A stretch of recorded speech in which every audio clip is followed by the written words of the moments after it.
You ask Tiger to solve. This deals with linear equations with one unknown.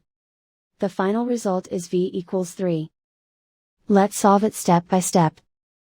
Simplify the expression. Simplify the arithmetic.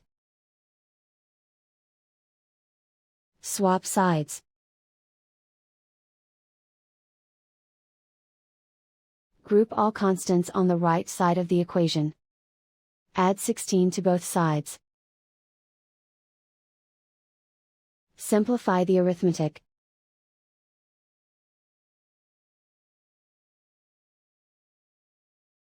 Isolate the v.